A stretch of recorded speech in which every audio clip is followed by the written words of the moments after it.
Hello everyone, welcome back to my channel Prabha classes after long time. क्योंकि बीच में मेरे एग्ज़ाम्स थे और अभी कल EMRS का एग्ज़ाम हुआ है, TGT PGT का। तो ये जो वीडियो है ये मैं PGT बायोलॉजी के लिए लाई हूँ। जिनका PGT बायो है वहाँ पे बने रहें, और जिनको TGT साइंस के बारे में जानना है वो भी आगे के वीडियो में आए रहिएगा। हालांकि मैंने TGT साइंस का ज़्यादा पढ़ा नहीं था, बट क्वेश्चन देख के आपको पता चलता कि हाँ TGT PGT लेवल का क्वेश्चन है। जितना इजी था टीयर 1 निकालना, टीयर 2 निकालना बिल्कुल भी नहीं था, क्योंकि टीयर 1 के लिए आपको कुछ और पढ़ना था और टीयर 2 के लिए आपका सब्जेक्ट स्पेसिफिक था।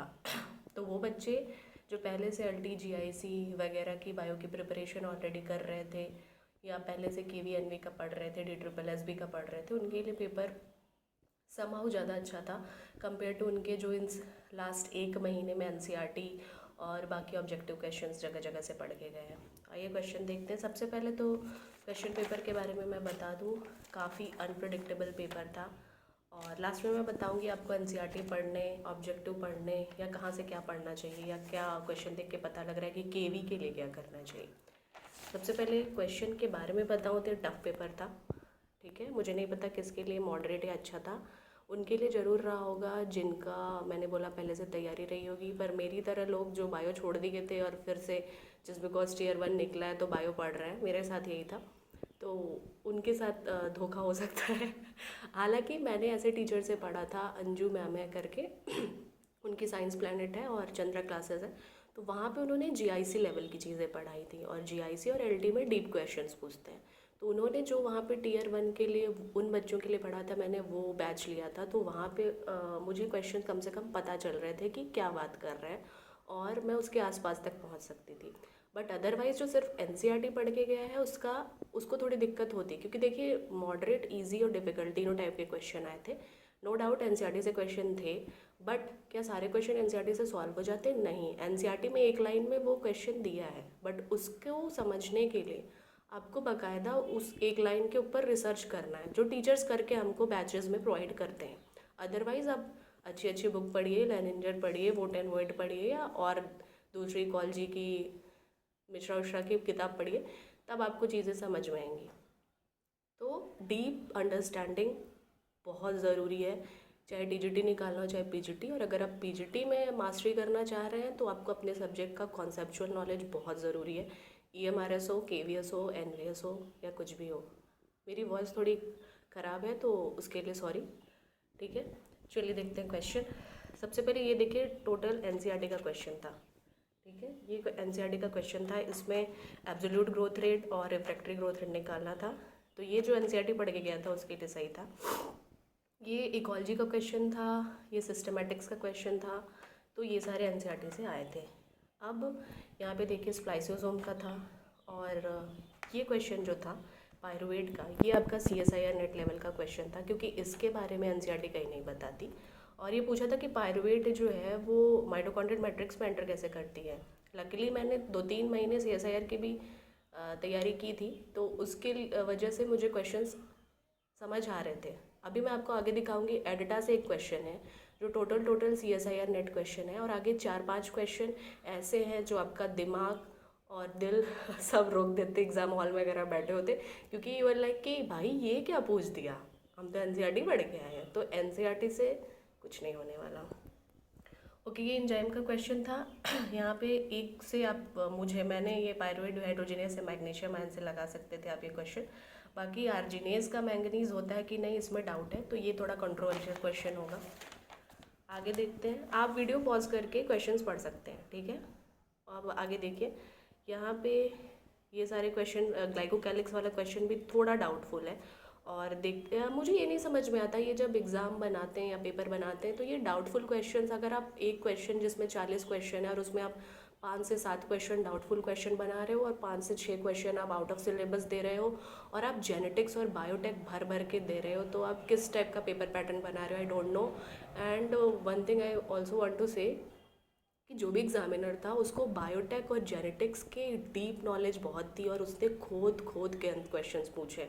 मतलब अभी रिटर्न आपको मैंने दिखाऊंगी, रिटर्न ऑब्जेक्टिव से नो डाउट अच्छा है, पर किसके लिए अच्छा है? जो NCERT प्लस बायोटेक और जेनेटिक्स अच्छे से पढ़ के गया था। मेरी तो किस्मत इतनी ख़राब है कि मैंने नर्वस सिस्टम छोड़ा था, और नर्वस सिस्टम से क्वेश्चन आया था। तो बेसिकली आपको कुछ भी नहीं छोड़ना है।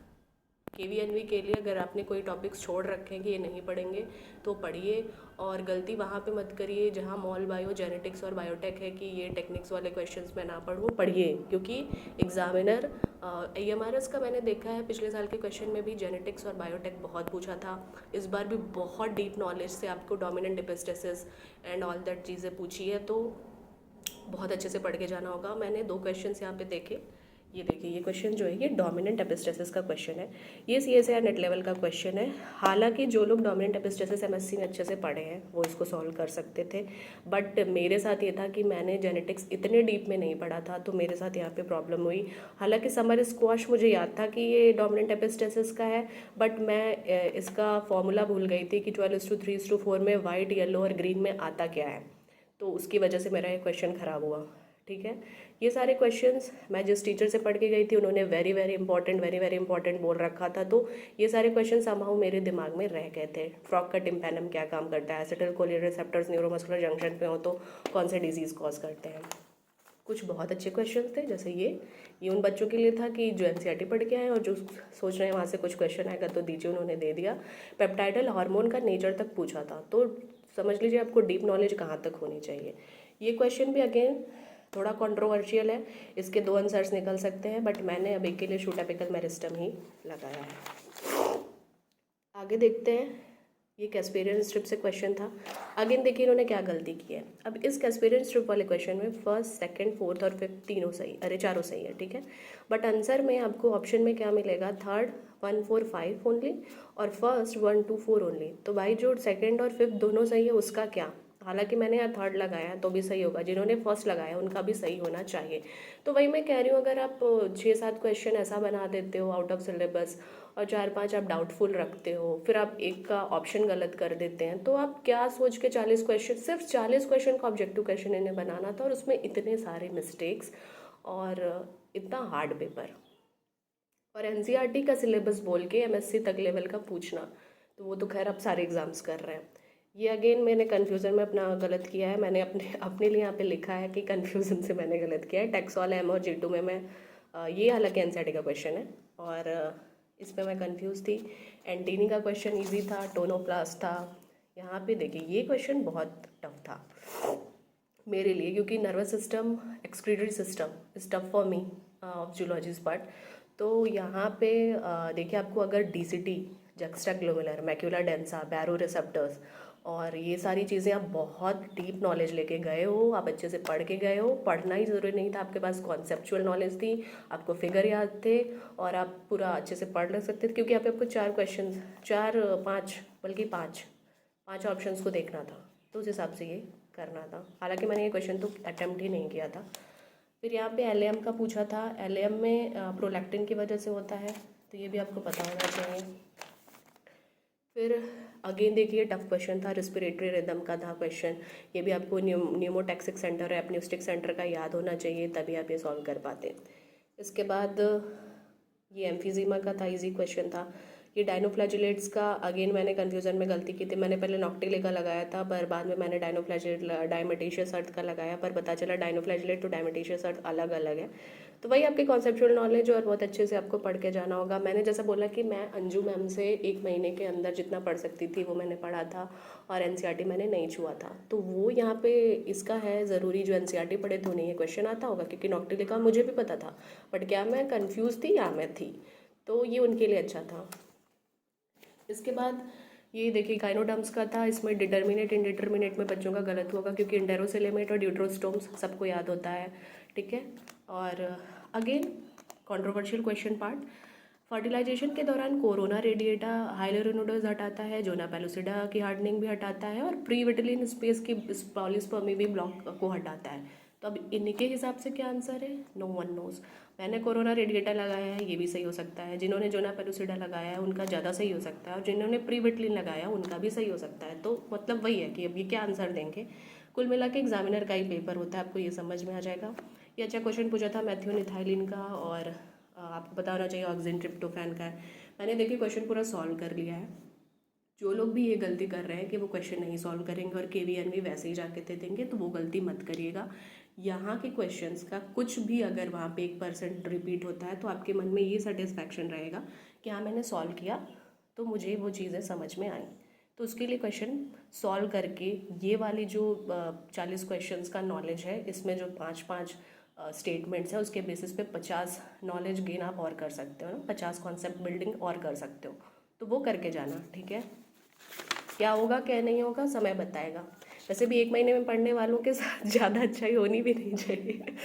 तो देखते हैं। उसके बाद ट्रांसलोकेस का इजी क्वेश्चन था, एस्टिवेशन का इजी क्वेश्चन था, ये देखिए ये आउट ऑफ क्वेश्चन था।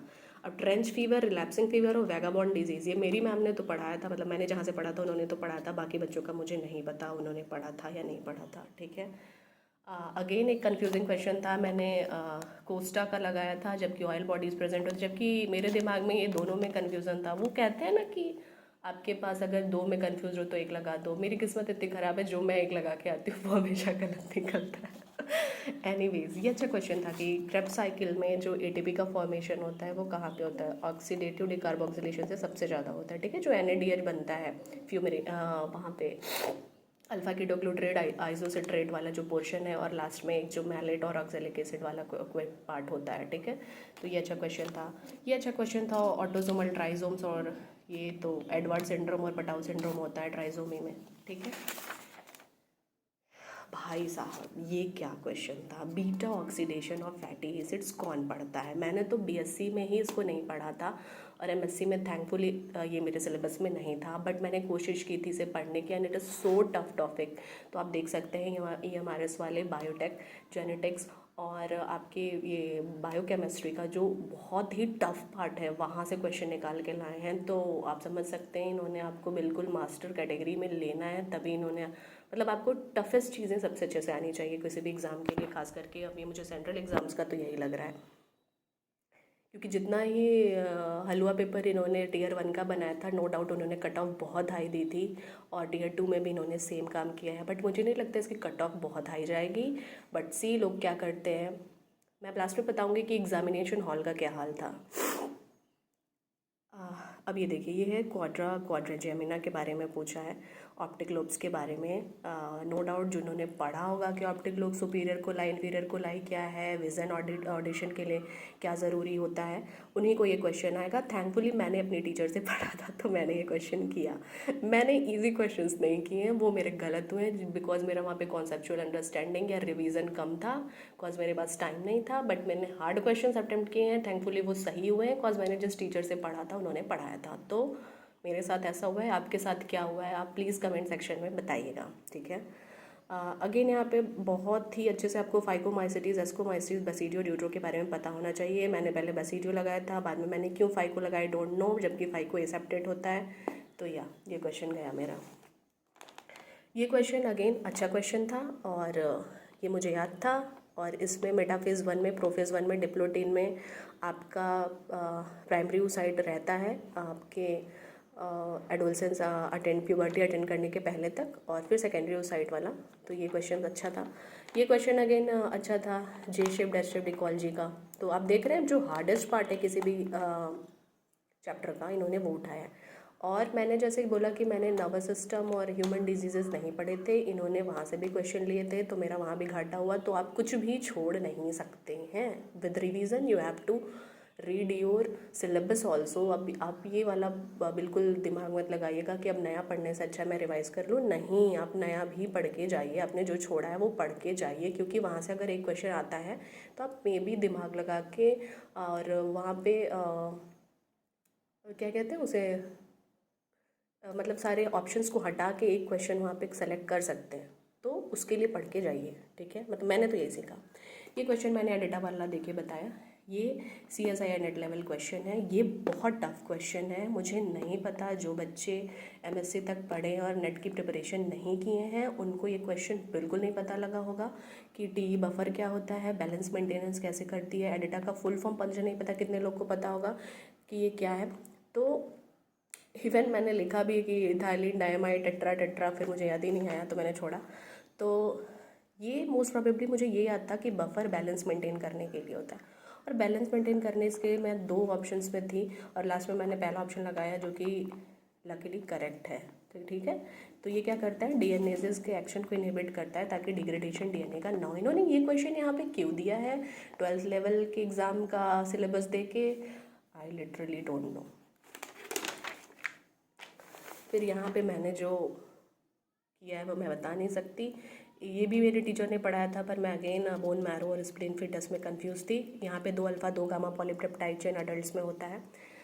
ये again this question is so hard, no one try to attempt it, क्योंकि यहाँ पे सार्कोप्लाज्मिक रेटिकुलम के कैल्शियम एटीपीएस के बारे में इन्होंने पूछा है। ये क्वेश्चन इन्होंने क्यों पूछा है, ये टफ क्वेश्चन हैं, बहुत टफ क्वेश्चन है और इसका आंसर लिटरली मुझे भी नहीं पता, किसे पता है मुझे नहीं पता। और ये तो नेट के क्वेश्चन के लेवल का भी है और उससे भी हाई मैं कहूँगी, और इतना डीप नॉलेज के साथ कोई नहीं जाता। तो ये क्वेश्चन बिल्कुल अनअटेम्प्टेबल था।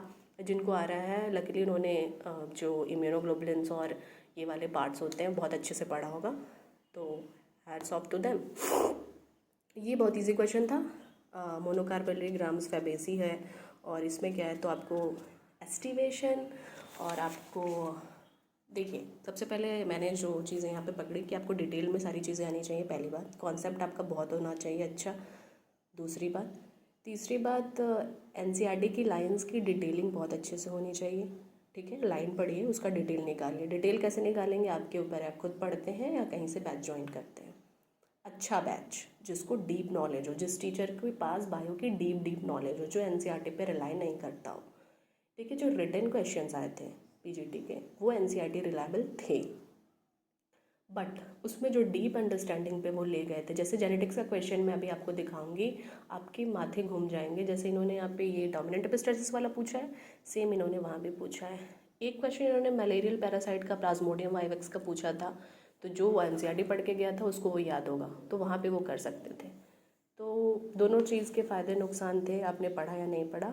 और मैंने जो एक चीज़ नोटिस की कि जेनेटिक्स, बायोटेक और मॉल बायो से बहुत ही ज़्यादा हाई लेवल के क्वेश्चन आते हैं, और ये मोस्ट प्रोबेबली आप सर्च मारोगे तो कहा जाएगा कि सबसे टफ टॉपिक्स होते हैं बायोलॉजी के। और इन्होंने वहीं पे पीएचडी जिसने की हुई है जेनेटिक्स, स्मॉल बायो और बायोटेक में, उसने ही पेपर बनाया था, and that's how the paper is. अब आपको क्या करना है, केवीएस एनवीएस के लिए आप उस हिसाब से इस पेपर को देख के समझ सकते हो। और एक बात और, जो मेंस का क्वेश्चन आया था उसमें ऐसा कुछ भी नहीं था कि आपको 150 नंबर में कुछ भी लिखना है, लाइक जीआईसी और LD of the UP teaching exams. It's more like कि आपको आंसर आता है लैबियो और प्रिस्टिस के बारे में, तो कार्टिलेजिनस बोनी आप एक एक लाइन में लिख के आगे बढ़ो, उतना ही आपको टाइम भी दिया है और उतना ही आपको स्पेस भी दिया है। नहीं आता आपको एसिटिलकोलिनेस्टरेज क्या है, और आपको मैं क्वेश्चन दिखाऊंगी, और दूसरे हार्मोन्स क्या हैं, तो आप नहीं अटेम्प्ट कर पाओगे। इट मीन्स आपको सब कुछ पढ़ के जाना है, क्योंकि एक एक लाइन का आंसर आपको लिखना है, 4 लाइन का आंसर लिखना है, नॉट मोर देन दैट। तो आपका कॉन्सेप्चुअल अंडरस्टैंडिंग होना चाहिए। तो it's mains is not like the UPSC mains और यूपीपीसीएस मेंस और एलटीजीआईसी मेंस कि आपको 150 का एक पूरा नोट लिख के देना है, just like your college exam और इवन योर बोर्ड्स। बहुत सारे लोग कह रहे थे बोर्ड्स की तरह आएगी, बोर्ड्स की तरह नहीं आया। इट्स समहाउ ऑब्जेक्टिव, जिसमें आपको थोड़ा ज़्यादा नॉलेज होना चाहिए, थोड़ा सा, 4 लाइन के लिए, 8 लाइन के लिए, बस, उससे ज़्यादा नहीं। अब मैं तो यही कहूँगी कि आप ऑब्जेक्टिव को ज़्यादा तैयार करिए, चीज़ों को याद करने की ज़्यादा कोशिश करिए केवी के लिए, और डिस्क्रिप्टिव में मत फंसिए। और डिस्क्रिप्टिव भी आपका ऑब्जेक्टिव से ही बनता है, और मोस्ट प्रोबेबली ये एक लाइन के आंसर पूछे हैं। और बायोटेक, जेनेटिक्स और मॉल बायो और इकोलॉजी इवोल्यूशन, ये सब ज़्यादा पढ़ के जाइए। जो टैक्सोनॉमी सिस्टमेटिक्स वाले क्वेश्चन हैं, अगर दिमाग फिरा हुआ होगा तभी वो देगा, अदरवाइज सारे लोग पीजीटी के लेवल के लिए इसको इजी मानते हैं। हमने भी बीएससी में ही पढ़ा था, एमएससी में तो पढ़ा नहीं था, तो वो कम अटेम्प्ट करिए। बाकी बीटा ऑक्सीडेशन से क्वेश्चन पूछ देंगे, या एडिटा से, या तो आपके क्या कहते हैं साइक्लिन और सीडीकेस से।